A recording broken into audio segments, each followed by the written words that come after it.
Back to the strike. Time running down. White Lab. There it is. The flag is out. And they're into the final one.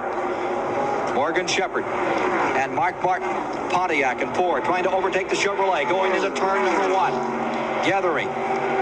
Maybe coming just a little late. Look at that interval into the back straightaway. They are gaining ground. They are gaining ground, Ken, but I don't think they have enough time to make up that difference. They've been picking up about 0.3 of a second a lap on Kenny Schrader, but they're simply running out of time. Schrader making a very heady move 6 laps ago, coming out of turn number 2, using a couple of slower cars, is able to break the draft and streak away for a few moments, and now it seems to be paying off. Coming down to finish the first 125-mile qualifying race for 1989 at the Daytona International Speedway. It's Ken Schrader, the pole sitter, winning this event. Let's check in with the man himself. White flag coming out for Terry Labonte. White flag coming out for Sterling Marlin. Last lap is underway. Can they go 125 miles? Remember the last time they went to the end of one of these races without fuel? It was when Freddie Lorenzen did it. The next year the race was rained out, and the year after that they went from 100 miles to 125 miles. Sterling Marlin maintains the second position in the race, car number 94. This is the final lap of the second 125-miler. Last year, Waltrip ran the distance 125 miles without a stop. Chad Little crosses the stripe in the pit road to get the white flag. So Terry Labonte and Junior Johnson bring the Ford home for its first time in this racing cauldron, a winner. He is drafting all around the track off anyone he can find, trying to conserve fuel. The white flag is out, and Schrader's wife looking on. She can't believe he can go that far on a tank of fuel that Darrell Waltrip can. He's drafting, trying to save every bit of fuel he possibly can. In the last lap, the interval is immense. It's a question of fuel. Can Waltrip hold out? He could coast in now, I think. Yeah, he's about close enough now that he could coast across the start-finish line and still win. Out of turn 4 after 17 years of effort. The Daytona 500 belongs to Franklin, Tennessee's Darrell Waltrip. He's done it. He's done it. Second place at stake to the line. Number 25. Schrader will take second. 7 seconds back, almost 8. Right behind him comes Dale Earnhardt. Do you believe it? Rusty Wallace sat on the pole for this race with a record-breaking speed. Here's the white flag. We got one more lap to go, and look at the battle for second spot. It is Dale Earnhardt on the inside in the black number 3, and Alan Kulwicki on the high side in the multicolored number 7. Here they come off of the second corner. The battle for second place rages on. Earnhardt is trying desperately to hold off Alan Kulwicki. Points very valuable here. Kulwicki, however, moves to the inside in turn number 4. Here comes Rusty Wallace. He wins the Goodwrench 500, and second place goes to Alan Kulwicki by a bumper. And a close race also for fourth place, but Jeff Godin just barely edged out Mark Martin. The white flag comes out for Darrell Waltrip. Earnhardt screams by underneath the flag as well. The only people sitting down in this race course are driving the race cars, as Earnhardt smokes those tires through 1 and 2 in a desperate attempt to catch Darrell Waltrip. Waltrip out in front. That's the view in his rear view mirror as he looks back and sees Earnhardt closing in just a bit more. Into the third turn now. Waltrip continues his lead in the 17 car. Earnhardt about 100 yards back. They come off of the fourth turn. The checkered flag now being displayed, and it's displayed to Darrell Waltrip, who wins at the Atlanta 500. Darrell Waltrip has scored the victory here, his second win of the year. Earnhardt comes across the line in second place, but the day belongs to Darrell Waltrip. White flag. 1 lap to go. 1 to go. Oh, Henderson too. Here's Kulwicki still making up ground. Still closing. Out of turn 2 into the back straightaway. 5-car length advantage belongs to Wallace. Here comes Kulwicki charging at the end. He picked up 3-car lengths down the straightaway in the backside, but at the line, Rusty Wallace records his second victory of 1989.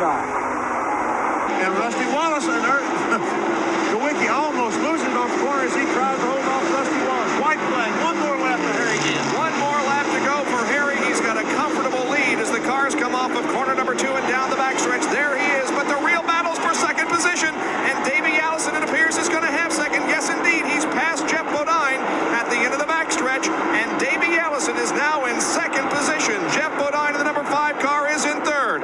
Here comes the end of the race, ladies and gentlemen. It's going to be Harry Gant winning his 10th Winston Cup career win.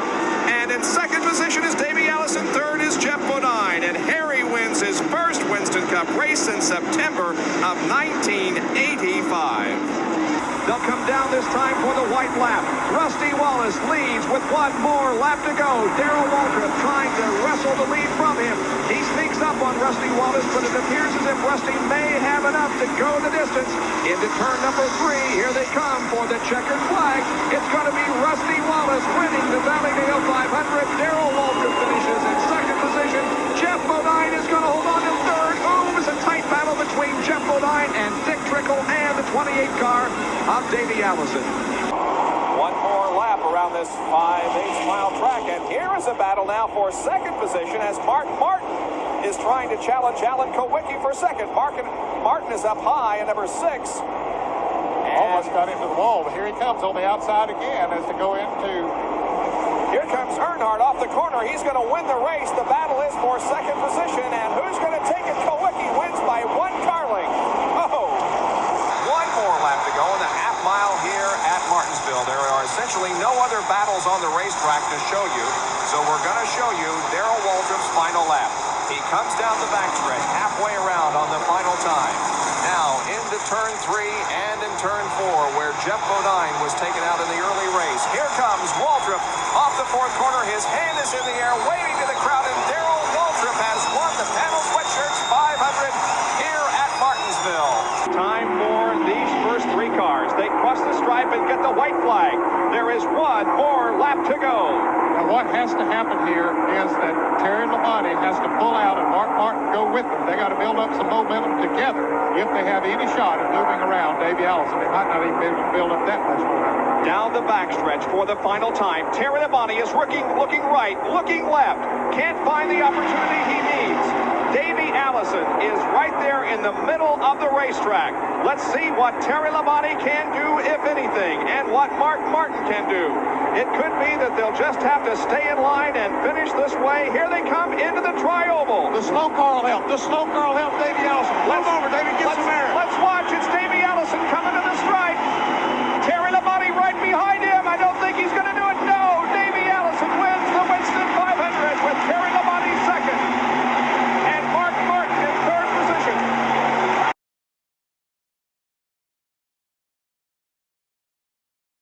$200,000 just a mile and a half away as the white flag signaling the last lap comes out.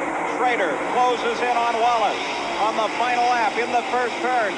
Schrader right at the back end, but look at the power in Wallace's Pontiac as he pulls onto the backstretch. Schrader looks for a little clean air. What happened is Schrader drove the car in the corner just a little bit too hard, got the car pushing. He didn't make this mistake again, but I don't think he can make up the difference. Just no time, Benny. They're coming down for the checkered flag now, Paul. Wallace with the Pontiac power and the checkered flag as Wallace picks up $200,000 and the Winston. The Winston has been won by Rusty Wallace, followed by Ken Schrader and then Dale Earnhardt. $200,000 on a single 15-mile long.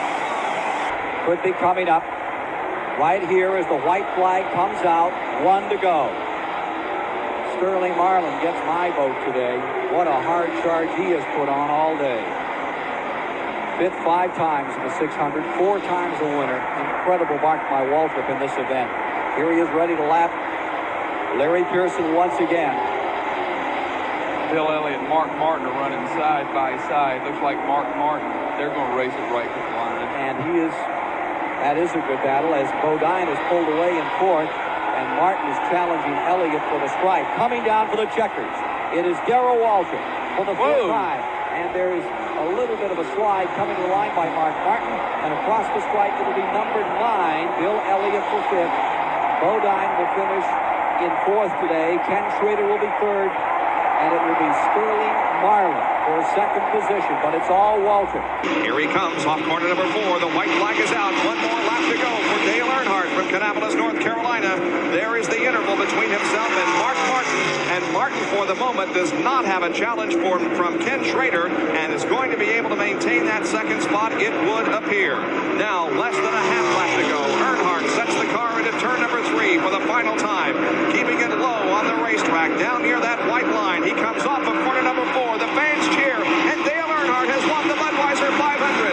Terry Labonte finishes, Mark Martin finishes second, and Ken Schrader is third, with Terry Labonte fourth and Rusty Wallace in fifth. And Mark Martin draws alongside the Earnhardt car and says, nice race. Ricky holds on to the lead. The white flag is going to come out, and we've got one more lap to go at Sears Point. Ricky Rudd is the leader. Rusty Wallace is running in second spot. The final time they go through corner number 1. Rusty Wallace trying to take over the lead and win $76,000 in addition to the first prize money. Now closing in very tightly on Rudd into turn number 3, turn number 4. Rudd holds off the challenge of Rusty Wallace. They come down and enter the carousel for the final time. And Rudd still has command of this race.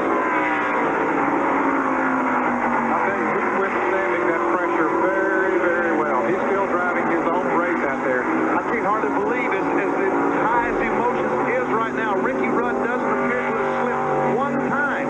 Now here's the corner that Rusty Wallace has been able to gain. Can he this time?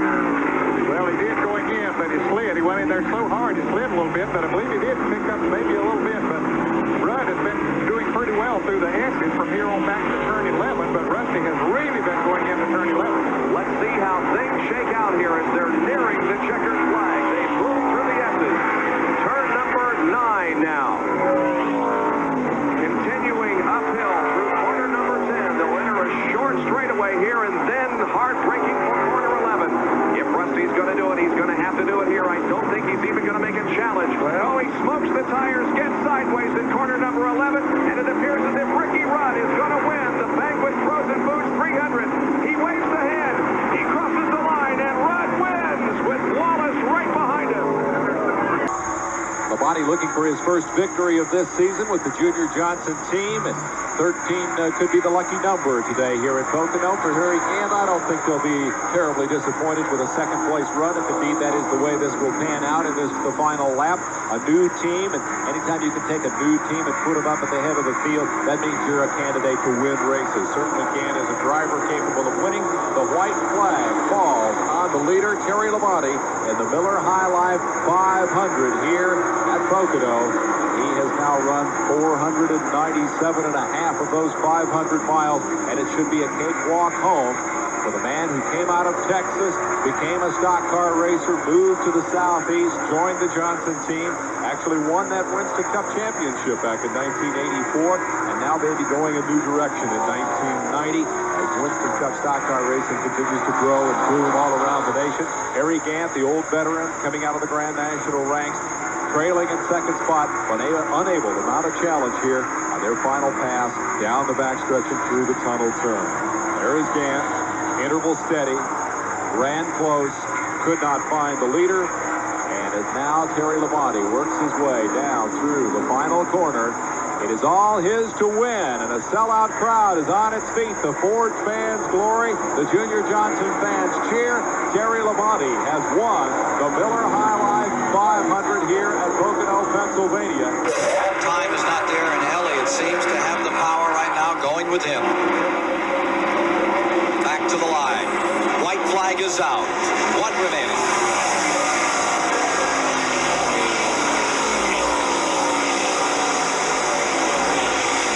See Rusty Wallace still trying to close, running out of track, running out of time.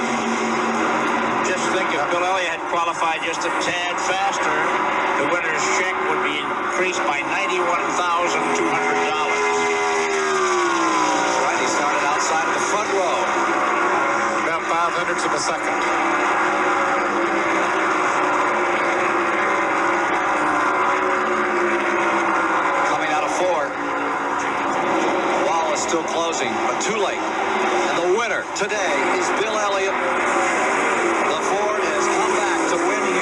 Michigan, where it won 3 in a row. Harold Kinder has the white flag in hand, and he waves it for Davey Allison and Morgan Shepherd and Bill Elliott and Phil Parsons. They're on the last tour of the 2.5-mile tri-oval at Daytona in the Pepsi 400. It is Allison that is staying out front by about a car length over Morgan Shepherd as Bill Elliott falls back just a little in third position.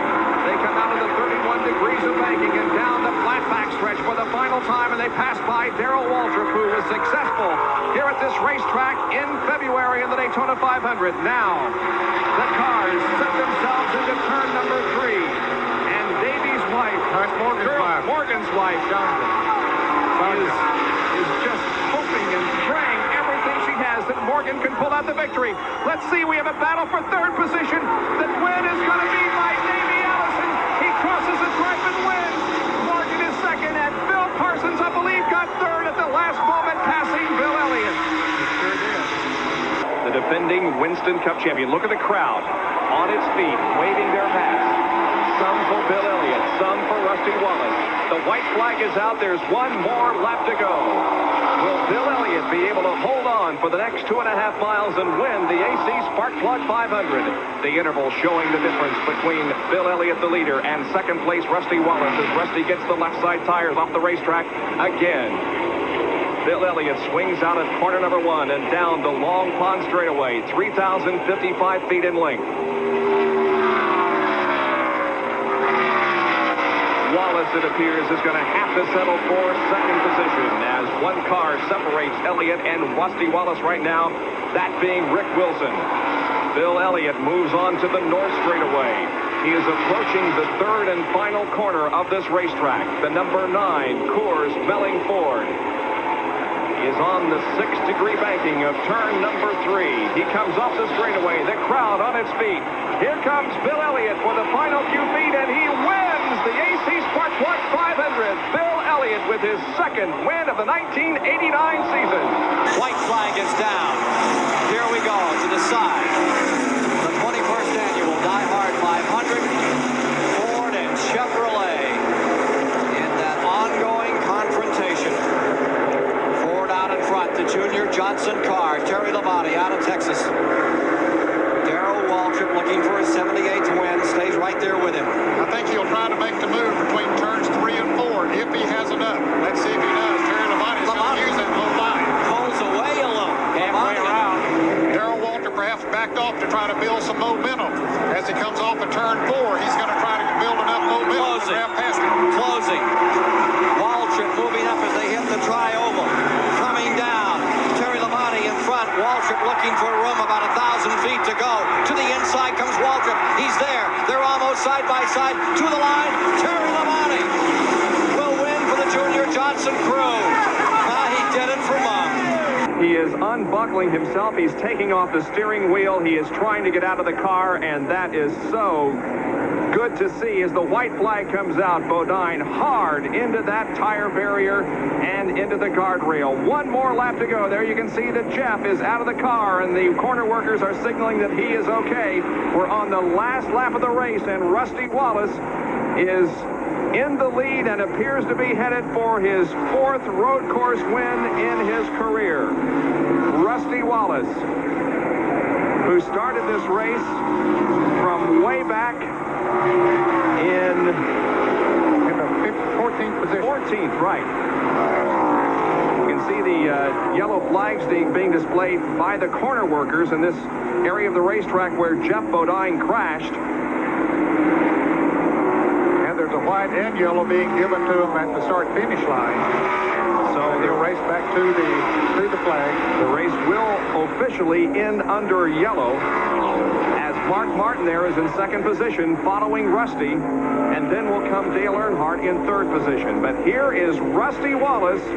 He finished second at Sears Point on the road course earlier this year. He comes out of corner number 7. He takes the checkered flag and he wins the Budweiser at the Glen. Rusty Wallace has won. Mark Martin finishes second. Dale Earnhardt is third. Here it is. One more lap to go for Rusty Wallace. He's looking for his 15th career Winston Cup race win and his second at Michigan International. he would take over the lead in wins this year on the Winston Cup circuit. Darrell Waltrip, he and Darrell Waltrip were tied at 4 each, but Rusty would go ahead 5-4. Now midway down the backstretch, into turn number 3.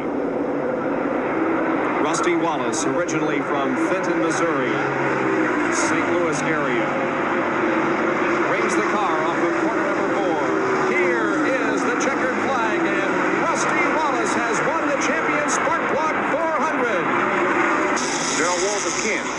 Here comes the white flag for Darrell Waltrip. He has one more lap to go around the .533-mile high banks of Bristol International Raceway, and he will win his 5th victory of 1989 and his 11th here at Bristol. Off of corner number 4, Darrell Waltrip wins the Busch 500 at Bristol International Raceway. The white flag comes out, and we are on the final lap of the 1989 version of the Heinz Southern 500. Dale Earnhardt from Kannapolis, North Carolina, now has just about 1/2 lap to go before he becomes a 2-time winner of this great event.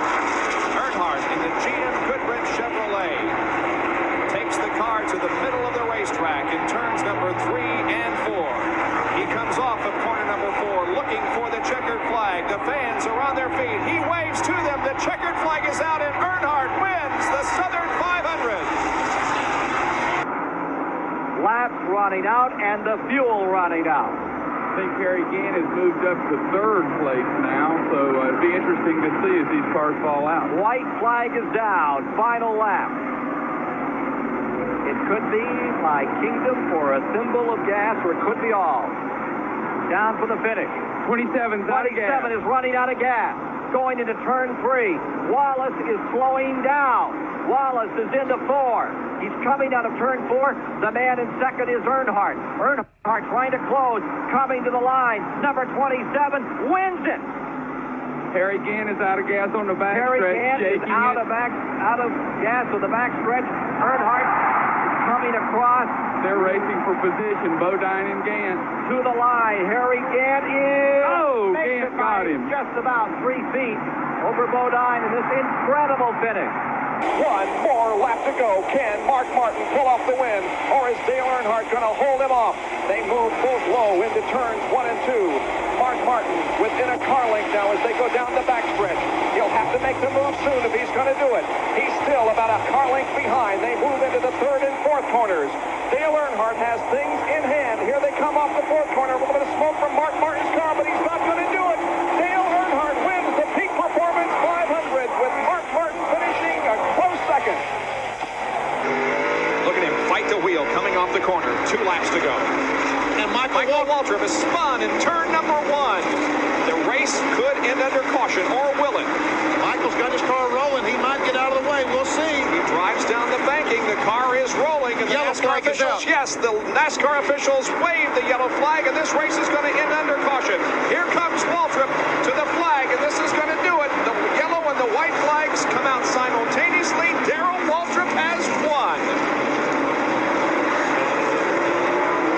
The checkered flag hasn't waved yet, but it's all over. The Thai crew celebrates as Darrell Waltrip wins his 4th Woody's 500 in a row. Make that his 3rd in a row. Let's go to the pit area. Jeff Hammond with a comment, the crew chief on this car. Well, Jeff, it was quite a finish. I tell you what, it was getting awful close. I tell you what, that 33 car was. I was afraid of him all day long, but you know he put himself in a little bit of a hole, and we only had to run when we needed to. We just tried to keep Darrell just in front of him, and he worked traffic very smoothly, so everything really went good for us today. White flag on Schrader. Outstanding run by Schrader. He's into his last lap. Ken Schrader holding on to take the All-Pro Auto Parts 500 for Rick Hendrick. What a year they've had on this racetrack. What a great win for Kenny Schrader. It's just, to do it here in Charlotte, he always had the Talladega jinx against him. He just won that one race, and here he comes. This is going to be the biggest win of his life. This one right here will be bigger than Talladega for Kenny Schrader. Across the line, checkers are out. Schrader's coming home. It'll be Harry Gant in the 2nd spot. Mark Martin will finish in 3rd, and Bill Elliott winds up in 4th position when it's over. 5th will go to Davey Allison, 6th to Derek Cope, and 7th at the finish is Sterling Marlin. Moving up to 8th is Rusty Wallace. This will put him on top in the Winston standings. And we have a new record. We'll be confirming that for you for the 500-mile distance. Let's see what happens on the final lap of the race. Here comes the field down for the white flag. 1 more to go. Rudd is inside of Dale Earnhardt as they go into turn number 1, and both of them spin. And Jeff Bodine takes the lead. Earnhardt spins along with Ricky Rudd. Here comes Jeff Bodine, who'll come down and win the Holly Farms 400. Bodine wins as both Earnhardt and Ricky Rudd spin on the last lap, and Rusty Wallace is going to finish ahead of Dale Earnhardt.